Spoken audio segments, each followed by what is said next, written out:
As it is, guys, as always, want to give a big thank you to everyone. We are indeed at over 700 followers now, and we will keep running these tourneys. It's been a wild 6 months. Like, I objectively look at it, and I'm saying, Jesus. I am very glad that we've been able to do something like this to give people entertainment while we have been quarantined. So, with that, guys, thank you, and let's get into it here. We're going to get Redshirt versus Beem0. Roy versus... Yoshi! I did see a Yoshi. I am all sorts of confused. Okay, Right. so how does this match work? The answer is Roy has to stay on stage and not get grabbed. Or not get touched, essentially. Like, Yoshi will combo Roy. However, Roy hits like a truck. And that dinosaur... Yeah, that sword kind of cuts his head up. Kind of like swords do to animals. Yeah. I haven't seen Beem0 play in so long. Yeah, his Pichu, and when we were seeing that, was rocking pretty solid last time, so... Yeah, the whole pandemic did birth the Quarantainment series, and I gotta give a big shout out to Trivium, because they were the ones who gave me the idea of the name. Matt Heffy was streaming, and he said Quarantainment, and just had him playing whole entire albums of Trivium, which was awesome. So, definitely helped me out in the first bit of quarantine. Yeah, this has been super helpful for sanity purposes. Oh, that air dodge was risky. Gonna get the jab to back air. So Fro, Trivium, the lead singer Matt Heffy, he has his own stream on Twitch. He literally, oh god, that's gonna hurt. He's alive. Not gonna get the jab reset, but almost did it, and there's the jab to back air. Not alive anymore. He's not alive anymore. Yeah, so he literally streams, and it's him playing the guitar as he's singing, as he's going through many songs and albums. And the latest album came out in May, I want to say. So it also did help the sales of that album, where just more people were listening to it because he was live streaming it all the time. As it is right here, waiting for what Beem was going to do here. Almost getting that shield break. That was almost a shield break.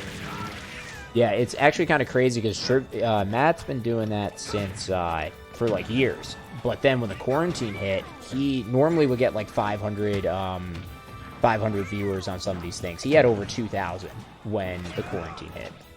So he was pulling 700 earlier today. God, he died at 78. That is... Raid plus sweet spot at ledge. Roy being the way he is with Rage can also make that a thing. Beem0 just seems to be doing a lot of unsafe options, mostly just down things, which is weird because Yoshi has so many safe options. Uh-oh, he's fine, but that's going to just send him pretty far back, but... He's not fine. He's no longer fine. Good stuff to Redshirt there. Oh. Brad, if you're talking, I can't hear anything. Well, maybe if you talked less, you'd hear more. No, honestly, like, you're robotic in the Discord. I can't hear half of what you're saying. Oh, that wasn't robotic for me. No, that part wasn't. So, Fro's saying we need to get some lore about how GoldenEye and Robot Red are long-lost brothers who didn't realize that they had another person they wanted to hate.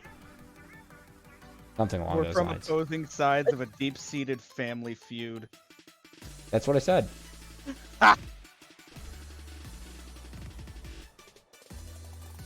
Sure. What? I think this implies that somehow I dislike GoldenEye. And that implies that I somehow dislike Red. And don't get me wrong, I can recognize that I am an annoying ass at times. But I don't think GoldenEye, like, dislikes me. No, I just hate your character. That's fair. That's what I was more so going Oh no, for. this is supposed to be like pro wrestling. You're supposed to be a heel. Listen, if there's anybody who's the heel here, it's the Belmont player, okay? And then there's the Dr. Mario players somehow winning matches. It's so hard. That's Oh, just... someone you're please explain to me what heel means in this context. like the villain. You're like... Yeah. Yeah, you know, GoldenEye cracks the whip, and if anyone is like disrespectful on our server, we will take care of it. But with that said, back into the match here. Beem0 rocking out the Pichu. And Pichu is a very good character against Roy. It's just, it can be very nerve-wracking.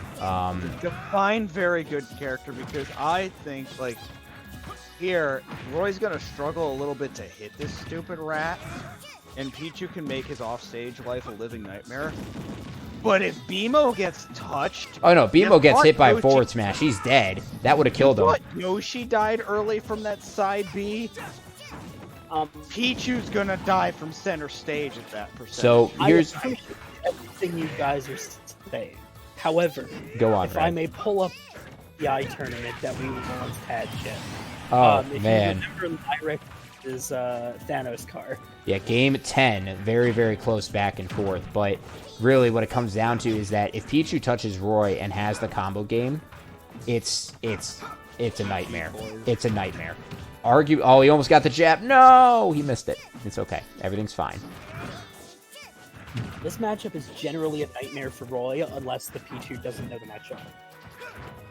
With that said, though, Pikachu, I would argue, is a harder matchup against Roy than Pichu, just because Pikachu is going to live a little bit longer and is able to be more aggressive off stage. Pichu does do rather well, though. That tends to be the way that most matchup charts go, yeah? Yeah, I could see that. Ouch. Oh. Pichu just, like, run under him? Yep. Probably.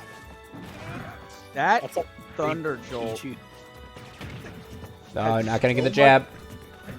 Random knock. Ah, okay. That was a reverse forward air. That was meant to be a back air. I don't think I've ever seen a T-Jolt knock someone back that far. Yeah, Pichu's T-Jolts can be very... much. For some reason. So, Fro brings up a good point. For those of you who go into training mode, he's alive because that was just the tip. For those of you who go into training mode, it's actually the way you practice landing moves is you get a character that's rather small, and then you just hit them. Like, that's how I practice it back in Smash 4. I would bring out Meta Knight, and I would do falling back airs on Meta Knight. So it was actually a really good way to practice it. Right now, Beem0... If we go back to the match at hand... Beem0 is put on a lot of damage. Beem0 is... All of the damage Beem0 has taken right now has been from himself. Blah! And that side B. There were two side Bs, and that's going to go. And that neutral B. Unfortunate. Oh my gosh. What a just... That was 4.2%. That was 4.2% was that Thunder. He jabbed himself. Stop hitting yourself. Stop hitting yourself. That's a really bad angle. Oh, he tried to go for it. That could have been Tech City. So Beem0 has to be careful here in the sense that any additional damage he does to himself is not going to do well. Oh, he actually crossed it up behind him. But he like, I will be honest, Redshirt's playing really solid by keeping center stage here and avoiding putting himself in bad scenarios. Very good up smash out of Pichu. He waited. He waited. Yeah, that was a good patient play. God, this is... I mean, look, Roy's about to kill this thing. But... Oh, it actually is. Okay. But, this is very good matches overall. Very good stuff here. Very good. Oof. That was a thing. Alright then. And like that... Redshirt is going to take it a 2-0 over Beem0. Good matches. Beem0's Pichu definitely doing much better than the Yoshi in that first game. Unfortunate we're not going to be able to see a game 3 here.